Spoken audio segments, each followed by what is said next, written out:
He's kindly going to deliver a program on Brihad-bhagavatamrita over the next 3 days.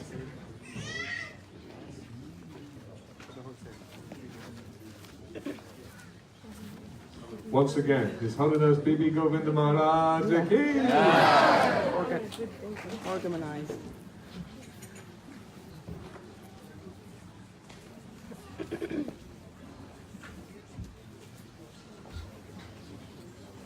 I need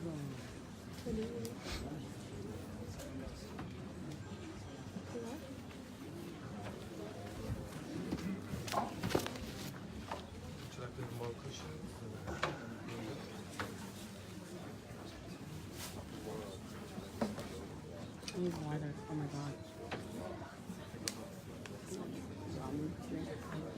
I mean, I'm not pure. Yeah, I'm not pure either. I just dehydrate.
Jaya Radha Madhava Jaya Kunja Bihari Jaya Radha Madhava Jaya Kunja Bihari Jaya Radha Madhava Jaya Kunja Bihari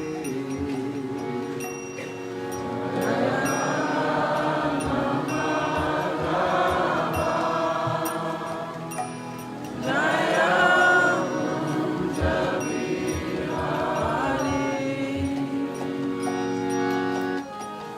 Gopi Janapalapa Jayo Giri Bardari Jaya Giri Bardari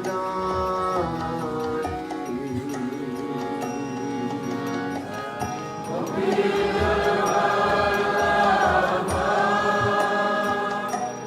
Jaya Giri Bardari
Jasodhanandana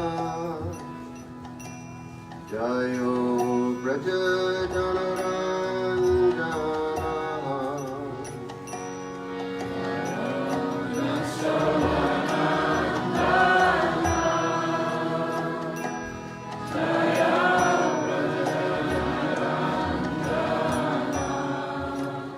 Jayo Jasodhanandana Jayo Braja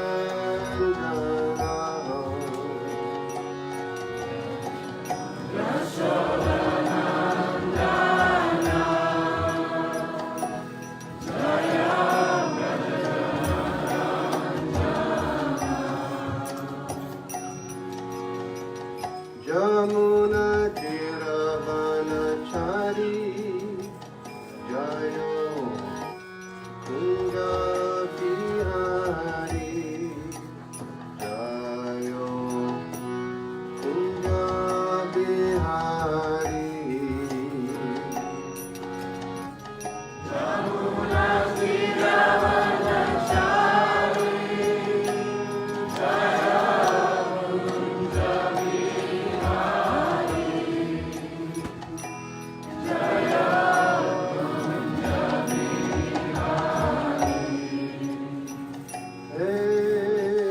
Jamuna Tiravanachari Jayo Kunja Bihari Jayo Kunja Bihari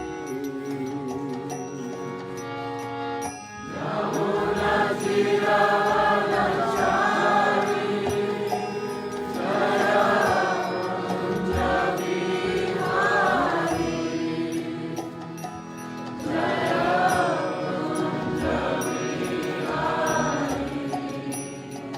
Jayo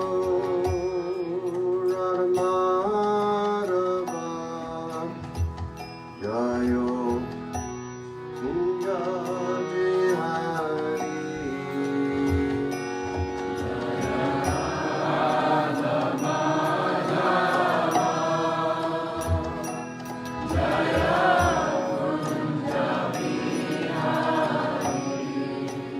Jayo Radhamadava Jayo Kunja Bihari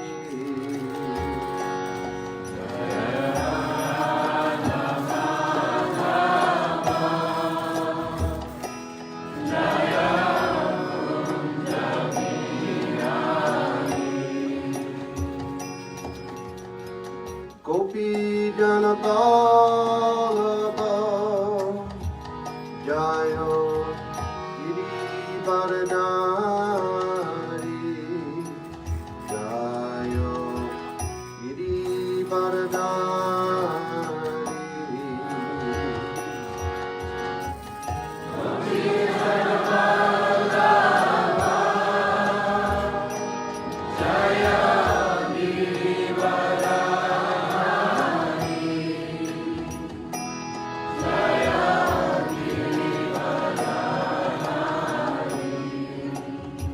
Hey Gopi Janapalava Jayo Girivardhari Jayo Girivardhari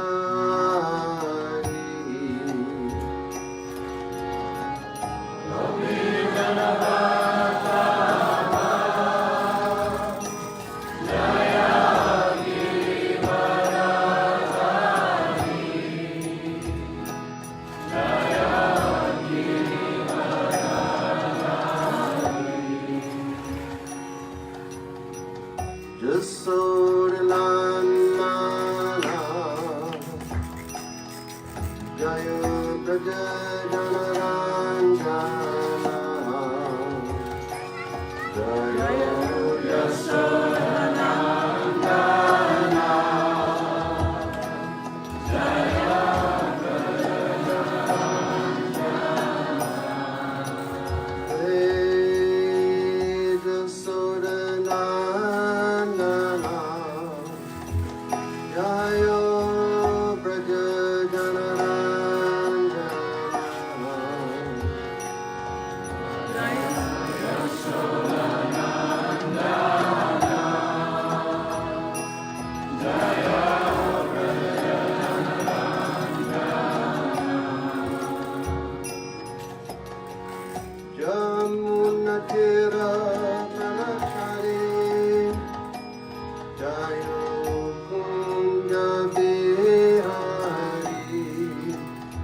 Jayo Kunja Bihari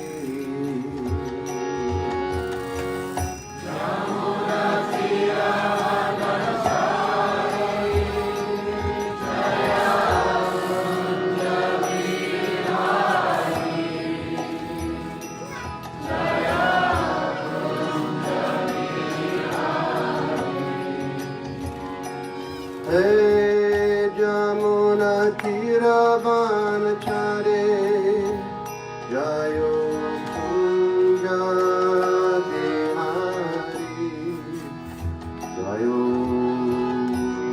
Kunja Bihari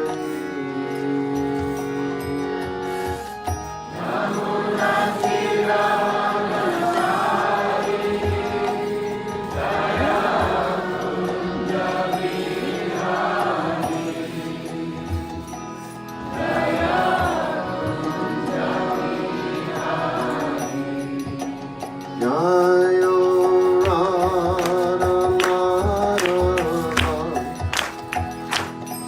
Jaya Kunja Bihari Jaya Radha Madhava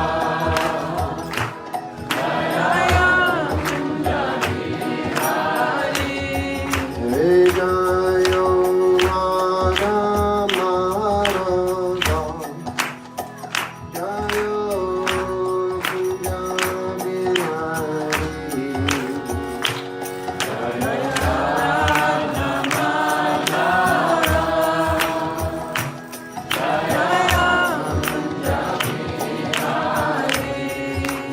Hare Krishna, Hare Krishna, Krishna Krishna, Hare Hare, Hare Rama, Hare Rama, Rama Rama, Hare Hare.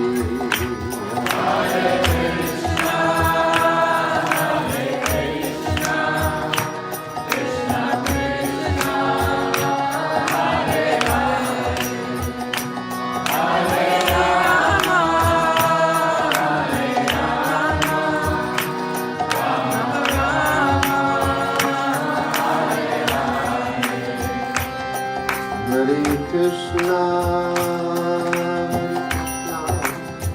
Krishna Krishna, Hare Hare, Hare Rama, Hare Rama, Rama Rama, Hare Hare.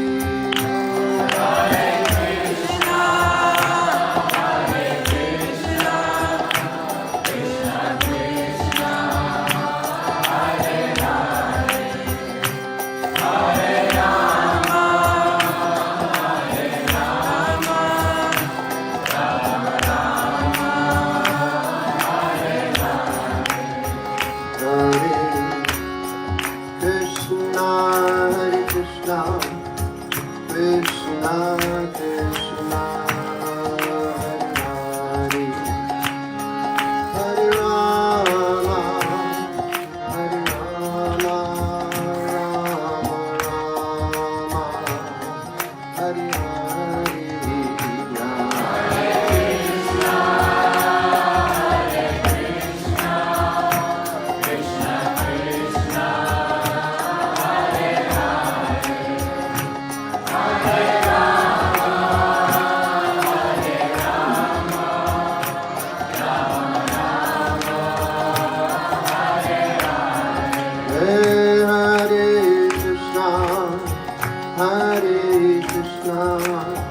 Krishna Krishna, Hare Hare, Hare Rama, Hare Rama, Rama Rama, Hare Hare.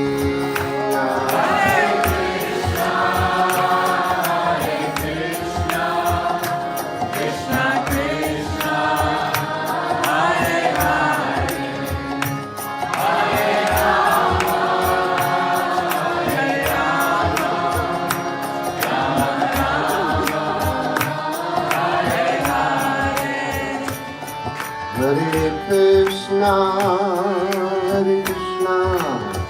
Krishna Krishna, Hare Hare, Hare Rama, Hare Rama, Rama Rama, Hare Hare.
Jayo Jayo Prabhupada, Prabhupada, Prabhupada, Jaya Prabhupada.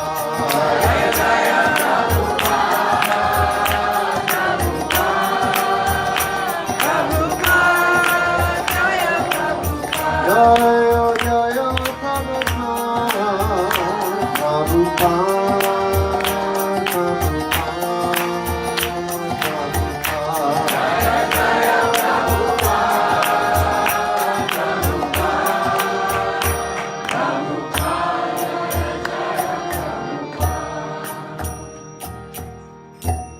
Jayam Vishnupad Paramahansa Parivarajikacharya Asto Tarasati Simaj.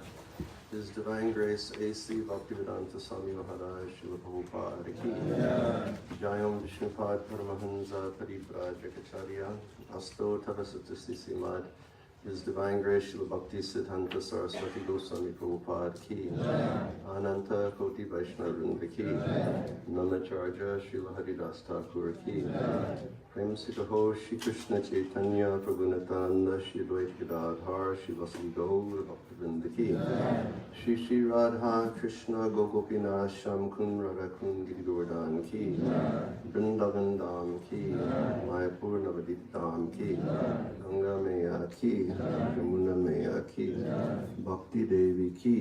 Tulsi Maharani Ki. Samveda Bhaktivinoda Ki.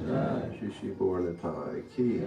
Krishna Balaram Ki, Radha Shyam Sundar Ki, Srila Prabhupada Ki, Srila Prabhupada Ki, Gaur Bhaktivinoda Ki, Nitai Gop Premanandi. All glories to the assembled devotees. All glories to the assembled devotees. All glories to the assembled devotees. Glories to Shri Guru and Shri Gauranga. Hari Hari Bol.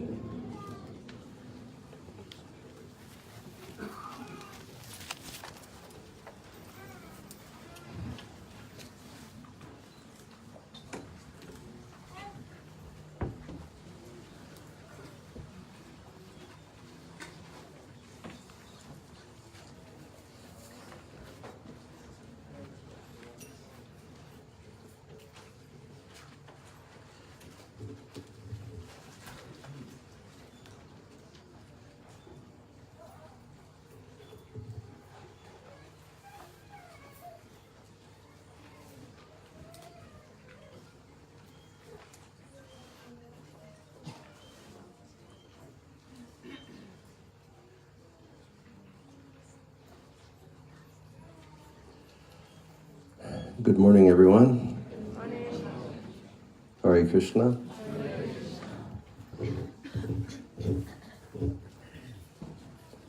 Is everyone doing okay? Yes. Is everyone dry? No. Last night I came for Bhattahari Prabhu's kirtan, and I saw a number of the men who had been sitting, and then they were standing and dancing, and the backs of their kurtas were wet, and I assume their dhotis were also. We hope that you stay dry.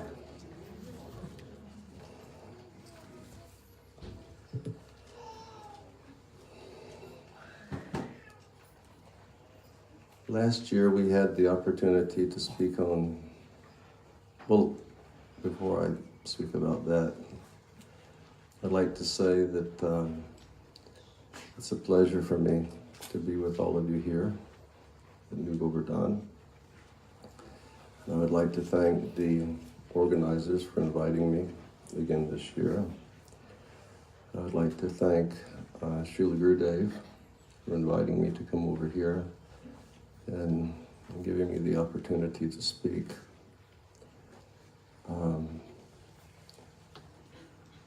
Many times I've mentioned before that Gurudev engages me in these activities, and many times I question, I don't know why he does, because I feel myself to be very incompetent. But I can understand his position as he's engaging me in these activities so that I can become purified. Is that Ramdi? Hare Krishna. Welcome. So I thank Gurudev for bringing me here, and I thank all of you all for having me come over here. And naturally, I thank Srila Prabhupada for engaging me in this service. Lalita, is that you? Wow.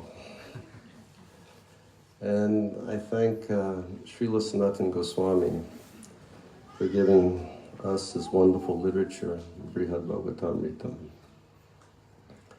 In Chaitanya Charitamrita, Srila Prabhupada has written that if any of us wish to go to Goloka Vrindavan, we must study the Brihad-bhagavatamrita. He says that when he's giving his description and his introduction to Rupa and Sanatana Goswami. And he says, really, if we have a desire to go to Goloka, we have to study this book. And Brihad-bhagavatamrita is a story of a quest. It's the story of a hero on a journey to find some great attainment, to undertake something which would seem normally inconceivable. As Gopi Puranadana Prabhu, he writes, it's like a hero's quest to find the Holy Grail. You see, to find something which is beyond our understanding. And these types of stories, they always inspire us.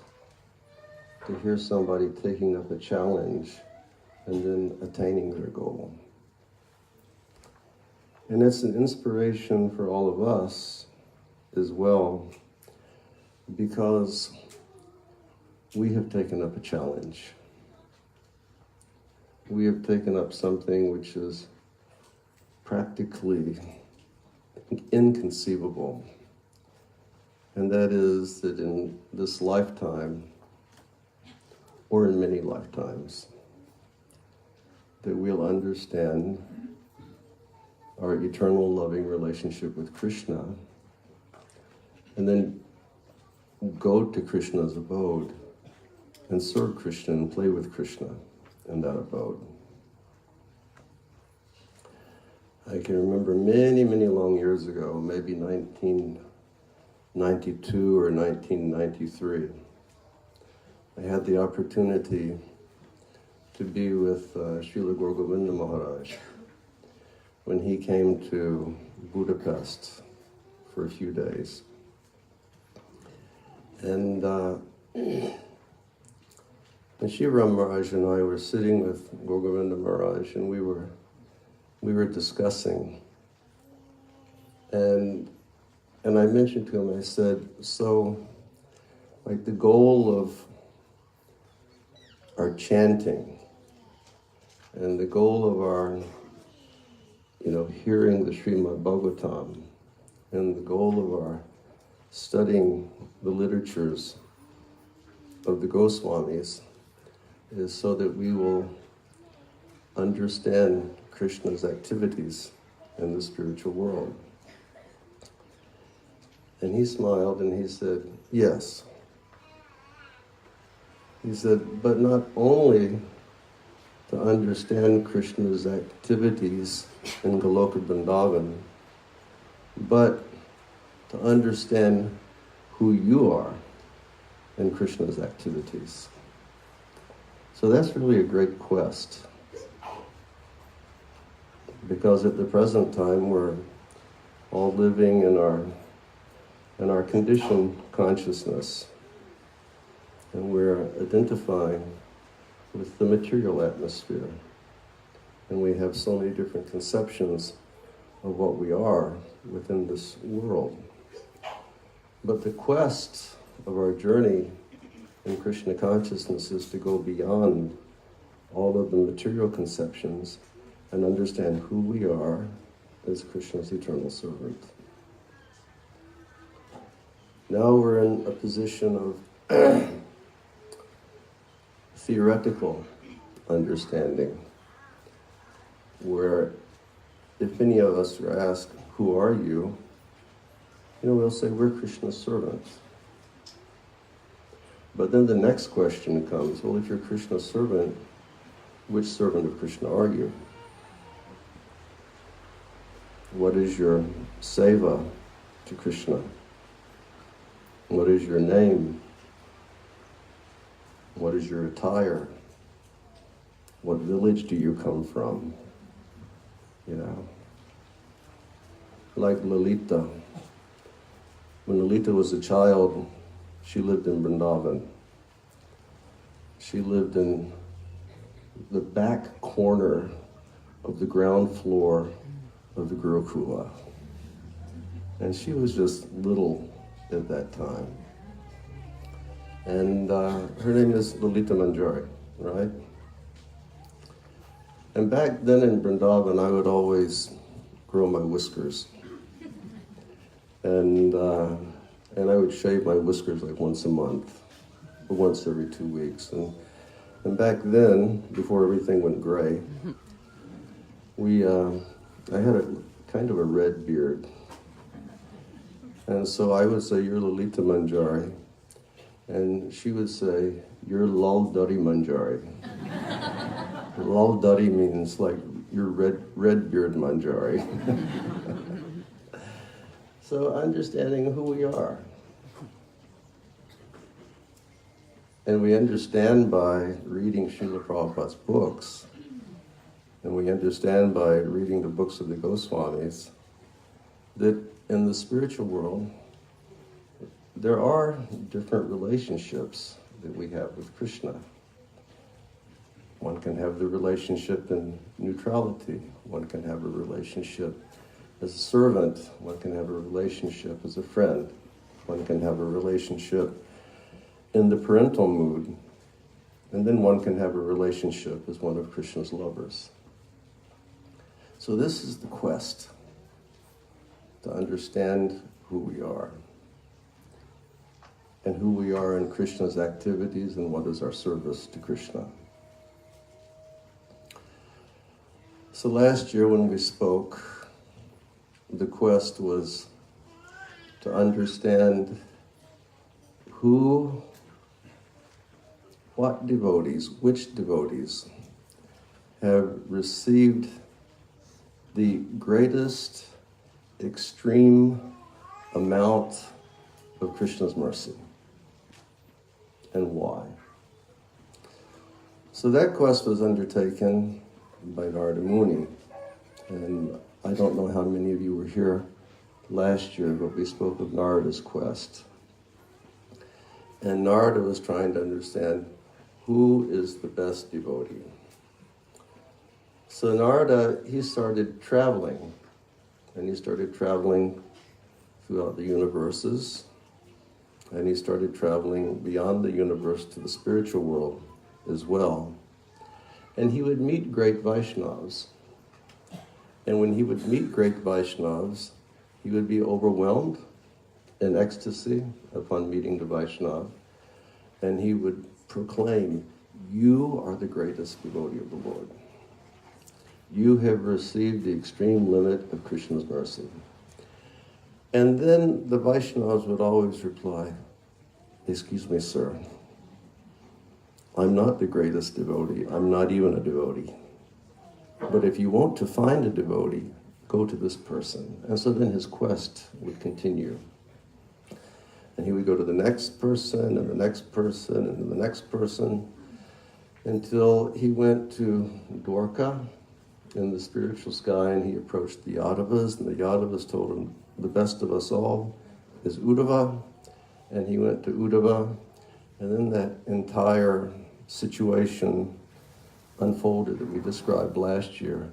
And it was revealed at that time that the greatest devotees of the Lord are the young ladies of Vrindavan, because they always serve Krishna in the mood of separation. And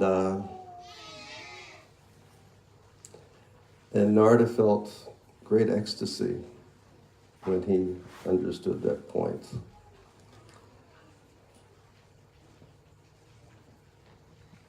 Of course, he created a sensation in Dwarka. He created quite a agitated atmosphere, and some extreme things had to be done. And after he did that, he felt very shy. And Krishna saw him, and Krishna said, Narada, because he felt shy, he wouldn't go into Krishna's house, although he'd been there thousands of times before. And Krishna said, Narada, please come. Why are you standing at my door? Why aren't you coming in? And Uddhava said, Lord, he feels shy because he feels that he's committed an offense by reminding you of your devotees in Vrindavan, and this whole explosion took place in Dwarka. And Krishna told Narada, he said, Narada, you haven't committed an offense. He said, Narada, when you love a person, naturally, you always think of a person. He said, but when a person comes and reminds you of those who you love, he said, then you feel much more grateful. So you've reminded me of the residents of Vrindavan, therefore I'm very appreciative. He said, come, let's take prasadam. And no, before he said, come, let's take prasadam, he looked at Narada and he said, I'm not offended. I'm very thankful. And because I'm so thankful that you've reminded me of the ladies of Vrindavan, I want to give you a benediction. And so Narada was in ecstasy, that Krishna was going to give a benediction. And so he said, please, Narada, ask for benediction. And so Narada thought. Then the first benediction he asked for, he said, Lord, I want this benediction. I would like the benediction that if anyone engages in your devotional service, they will never feel satisfied, and that they'll always want to engage in more devotional service. And Krishna laughed, and he said, Narada, why are you asking such a thing? Because everybody knows that that's the nature of my devotional service. The more you perform, the more you want. The more you chant, the more you want to chant. It's like one time I was in New Vrajadam in Hungary, and we had a kirtan that was something like 7 or 8 hours long. And then His Holiness Sri Rama, she looked up and he said, those who are drunkards will drink to their death. And devotional service is like that. The more you do, you're never satisfied. You want more, and you want more, and you want more. So Krishna said, that's the nature of my service, Narada. Why are you asking for such a benediction like that? He said, ask for another benediction. And so Narada, he got into ecstasy. And Narada, he asked the Lord, he said, Lord, this is something that I've been thinking about for a long time. I would like this benediction. And he said, I would like the benediction that you will bless me, that forever I may travel throughout all of the universes, engaging in your Nam Sankirtan and describing your glories. And that if anybody hears that Nam Sankirtan, and if anybody hears those glories, they will be benefited. So very beautiful that Narada, he asked for the benediction, Lord, please, let me preach eternal. Let me always travel, and let me chant, but let me chant for the purpose that all of the conditioned souls of this world will become benefited. When Krishna heard his request, Krishna folded his hands and he said, yes, take it. And Krishna was so satisfied, he said, ask for one more benediction. And, Narada, naturally, he was in ecstasy that the best of all benediction givers was sort of giving him a carte blanche. And Narada thought, and Narada said, this is the benediction I would like. I would like the benediction that if there's anyone who has heard the story that has been described here, if anyone has heard of the activities of Krishna with his most beloved devotees in Vrindavan, he said, I pray that you will bless those people to eternally be engaged in devotional service. And Krishna said, Tatastu. He said, take that blessing. And then he said, now let's take prasadam.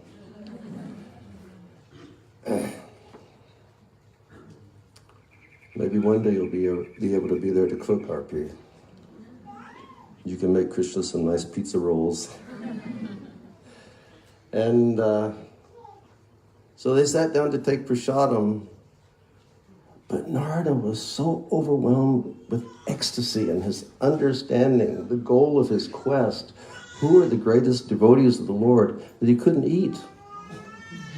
And, Rukmini kept coming, and Rukmini kept saying, Narada, you like the sweet rice, eat more sweet rice. And other queens were coming, they said, Narada, this is your favorite sabji, eat it. But he couldn't eat. And finally he just jumped up and he said, Krishna, I'm going. And he said, where are you going? And he said, I'm going throughout all of the worlds to explain to them that I have understood who are the greatest devotees of the Lord. So that was last year's quest. And this year's quest is another wonderful thing. And that quest is a quest of a young cowherd from Vrindavan, and his name is Gop Kumar. And Gop Kumar is going to explain to us, hopefully over the next few days, a wonderful topic. And it's a topic that all of us as practicing devotees should be interested in. And that topic is sadhya and sadhana. Sadhya means the goal, and sadhana means the process to attain the goal. And this should be very important for all of us. What is the goal of our practice? And what is the sadhana that we must undertake to achieve that goal? It's like a few days ago, I was listening to Srila Prabhupada speak while I was doing my puja. And Srila Prabhupada, it was one of the Nectar Devotion classes. And Srila Prabhupada was talking about the discussion between Lord Chaitanya and Ramananda Roy. And Prabhupada was saying, this discussion entails sadhya and sadhana. Sadhya and sadhana. Sadhya and sadhana. What is the goal of life? What is the highest goal of life? Because there are many goals. But what is the ultimate highest goal of life, and what is the process to attain it?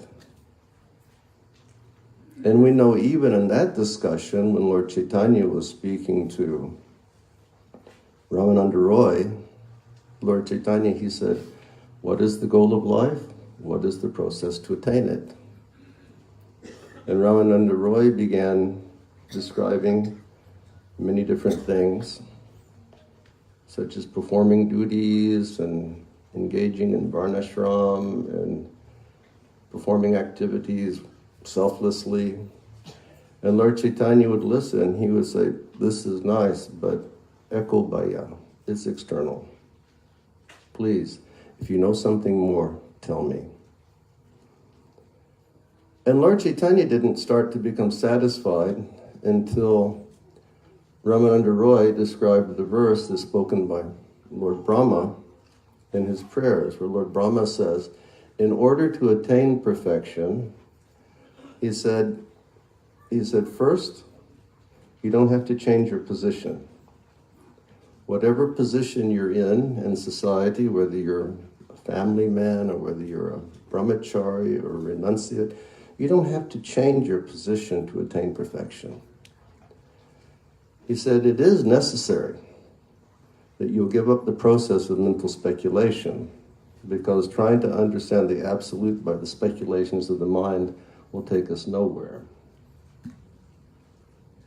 But he said the most important thing is that if you wish to attain perfection, you should always hear the topics of Krishna from devotees who have a taste for speaking the topics of Krishna.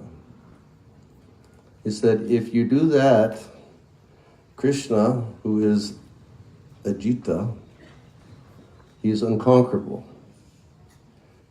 Just by hearing, undertaking the process of hearing, then Krishna will become conquered by your love. Lord Chaitanya said, this I like. He said, if you know something more, please speak. And so, the goal and the process to attain the goal. So Sanatana Goswami begins to explain this. And the background is this. This story was, Sanatana Goswami says, it's not my story. He says, this is a very ancient story. He said, this story was spoken by Jaimini Rishi to Maharaj Janmejaya. And Jaimini Rishi, he's a great Vedic sage. And Jaimini was responsible for many departments of knowledge in the Vedic age.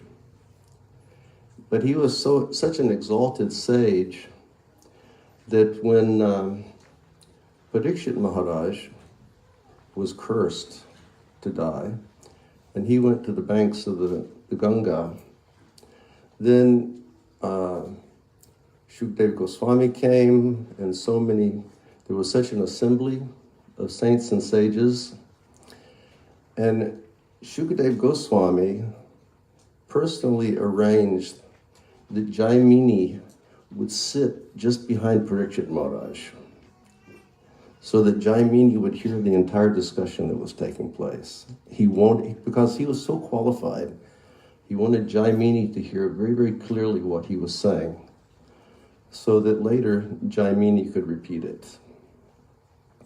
And Maharaj Janmejaya, he's the son of Parikshit Maharaj. And so, after the first part of Narada's quest was described, then, Jaimini was saying, Maharaj Janmejaya was saying, tell me more. Tell me more. What happened next? What happened next?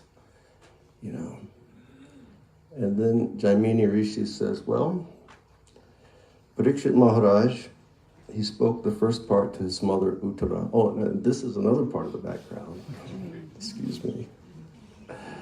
Another part of the background is this whole story is being told after Shukadev Goswami has spoken to Maharaj Parikshit, and Maharaj Parikshit has a few moments before the curse of the Brahmin is going to take place and he's going to die. Then he's got a few moments to prepare himself for death. And then his mother Uttara rushes in and she says, son, what did the sage tell you? What did he tell you? Please share it with me. And Maharaj Parikshit, he can't refuse his mother. So he tells the whole story in this form. So Parikshit Maharaj explained to Uttara the whole quest of, Narada. And then now I will die. Snake bird is coming to get me. And then Uttara says, look, you have explained to me who the greatest devotees of the Lord are. And you've explained to me that the greatest devotees of the Lord are the gopis of Vrindavan. And you've told me that they're the greatest devotees because they always serve Krishna in the mood of separation. Even if they're not with Krishna, they're so much absorbed in the thought of Krishna that Krishna is with them. You've explained how exalted these ladies are, how pure they are, how unparalleled is their devotion. So my son, I have another question. And you have to answer it for me before you go. And he says, yes, mother. Yes, Mataji. And she says, they're so exalted. Where do they live? They are such exalted Vaishnavas. They must have a special abode where they live. And then I've got my notes, but it's between a notepad and the computer. And my handwriting is horrible. And the computer, it keeps asking for a password. So I don't know what I'm going to do. She says, son, where do they live? What kind of abode do they live in? And then, she looks at him and she says, please, my dear son. She said, they can't live anywhere in this world.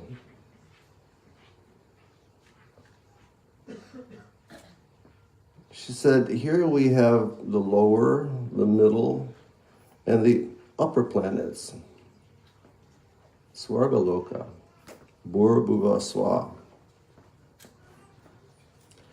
But these places are inhabited primarily by people who are performing Vedic rituals.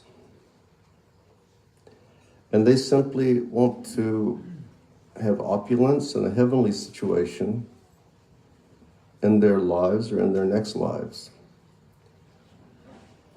But that's all temporary. They can't live in that place. And she says, and beyond Svargaloka, there are the higher planets of heaven. She says there's a planet called Maharloka. Maharloka is inhabited by perfect grihastas. And those perfect grihastas who perform their duties for thousands of lifetimes and they're absolutely perfected, they live in Maharloka and they worship the Lord by the performance of sacrifice. And she says, and beyond Maharloka, there's Janaloka, and there's Tapaloka. And in Tapaloka, she says, you have realized brahmacharis, realized ascetics like the four Kumaras, they live there. And she says, even the highest planet of the material world, Satyaloka, that's the planet of Lord Brahma, and it's inhabited by the Vedas personified. They live there. But that's still not good enough for them. And then there are the planets of Vaikuntha. But they have a different type of love for Krishna. Where do these people live? Where do these girls live? Where do these people from, this Braja Bhav, this Braja love, where do they live? I want to hear that. And Parikshit Maharaj is checking his watch. He's saying, snake bird's coming. Time is running out. But he looks at his mother and he says, Mother, your question is so excellent. No one has ever asked a question like that before. He said, therefore, in the short time I have left, I will try to give you an answer. And so she becomes satisfied. And he begins to speak. And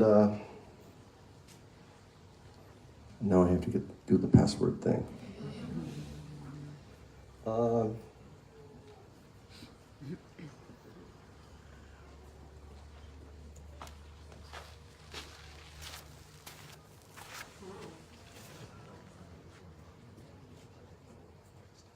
Oh, Lordy, I thought we were supposed to go till 9.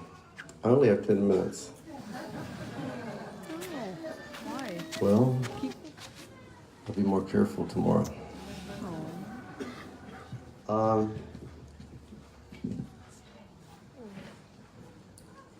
Parikshit Maharaj begins to tell his story.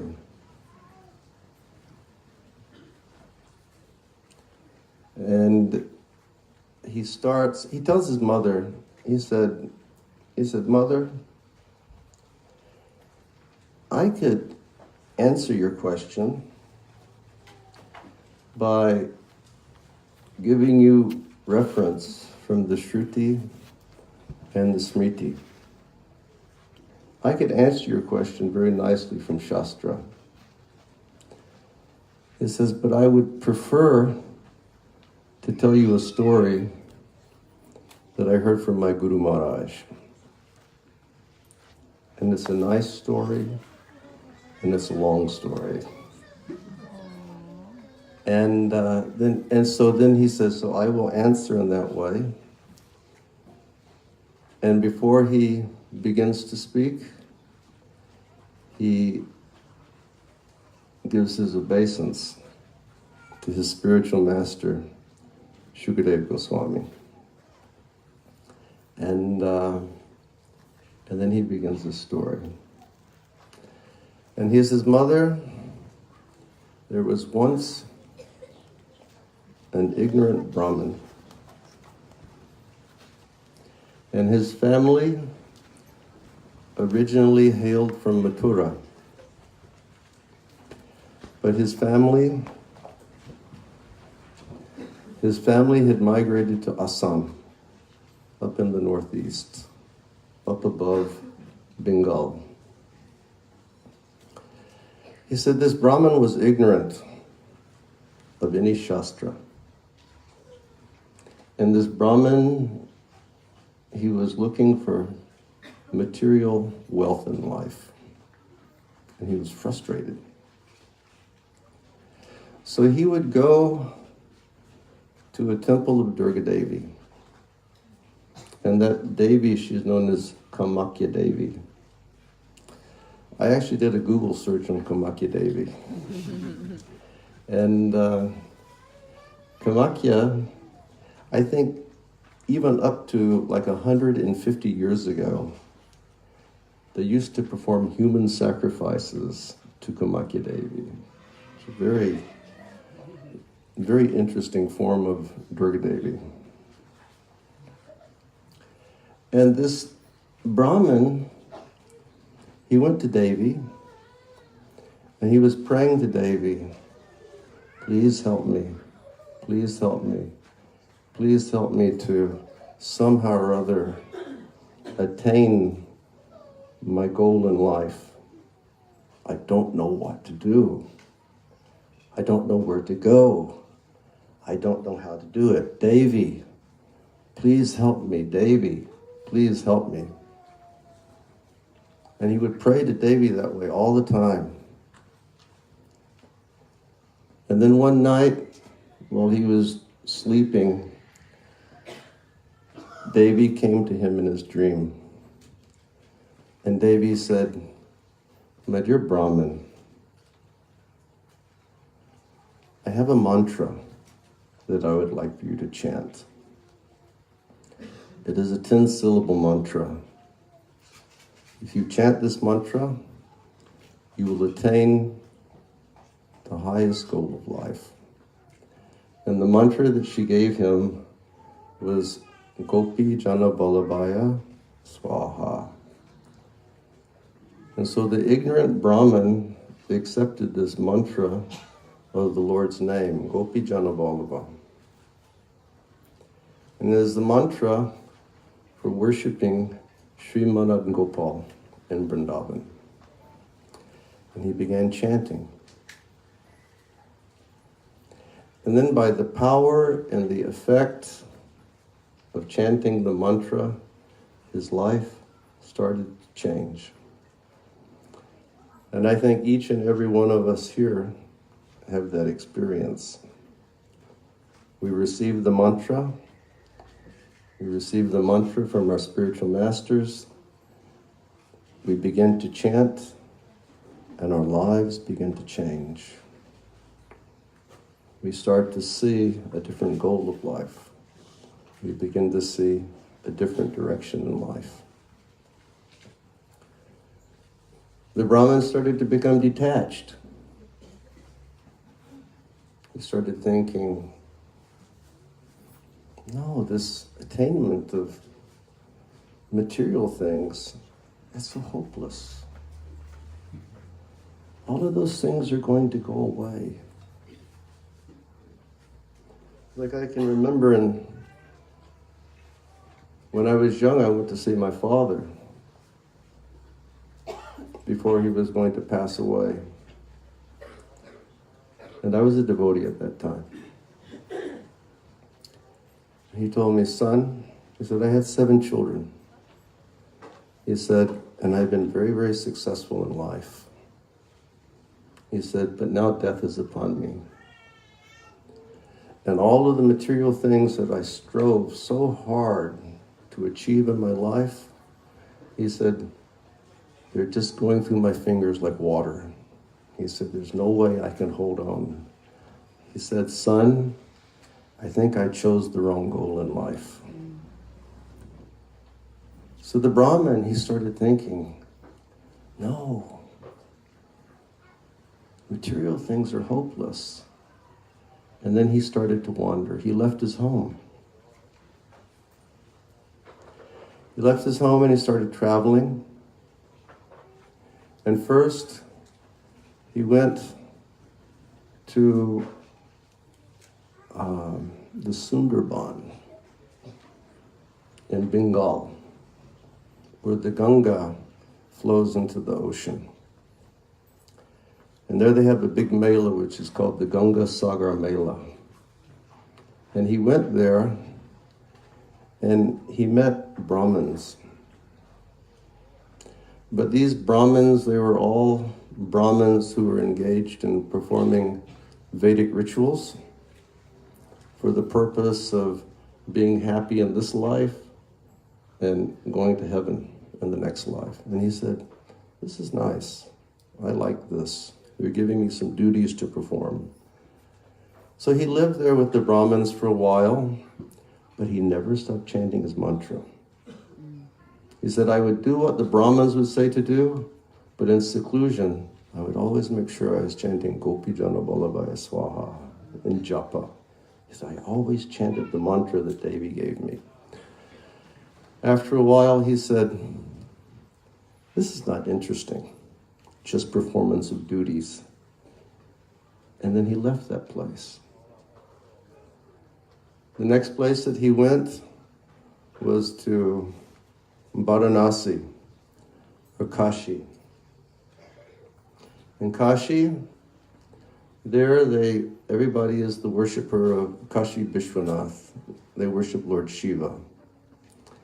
And the people who were there, they're all sannyasis. But they're sannyasis who were following the Advaita Vedantic system of monism. They're Mayavadis. And he stayed there for some time. And he said, I enjoyed being in their company. He said, the reason that I enjoyed being in their company is because they were all speaking Vedas and they were all speaking Puranas and they were speaking so nicely and they had good food. And I could get food for free over there. He said, so I enjoyed it. He said, I would stay there and I would listen to their discussions. He said, but never did I stop chanting my mantra. He said, I was chanting and chanting and chanting. He said, and after some time, this concept, by the power of my mantra, I could understand this entire concept of liberation was not so appealing. And then he said, my next stop was Prayag. He said, I went to the Kumbh Mela, or the Magh Mela. And he said, when I reached there, he said, this big festival was going on. And the festival was completely filled with Vaishnavas. And the Vaishnavas, excuse me. When he was in Kashi, he was staying there and he was hearing all these talks and the prasadam was so good, or the food was so good, and whatever they were eating. But he was frustrated. He was thinking, this is not for me, this is not for me. And then one night in the dream, Vishwanath, Lord Shiva, appeared in his dream. And Vishwanath said, my dear Brahmin, get out of here. He said, my instruction to you is to immediately go to Mathura. He said, when you go to the land of Vrindavan, all of your desires will become fulfilled.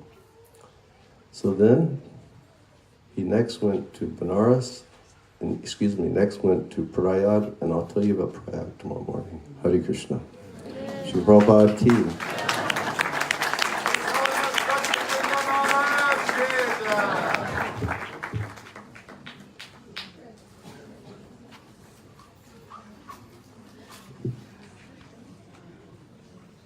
Thank you, Maharaj. For anyone who's inclined to take their understanding of Brihad-bhagavatamrita further, there are sets for sale here for $50, 3-volume sets. So please do catch one of those. We're going to serve prasadam now up at the main temple. Everybody take the books. 3 volumes, $50. It's a priceless treasure. Take it. Please be back promptly at 10 a.m. for the Kirtan Mela to begin again. This morning's Kirtanias, we have Balaram Tirtha at 10 o'clock, Badahari Prabhu at 11 o'clock, Indaduma Maharaj at 12 o'clock, and BB Govinda Maharaj at 1 o'clock. So please be punctual.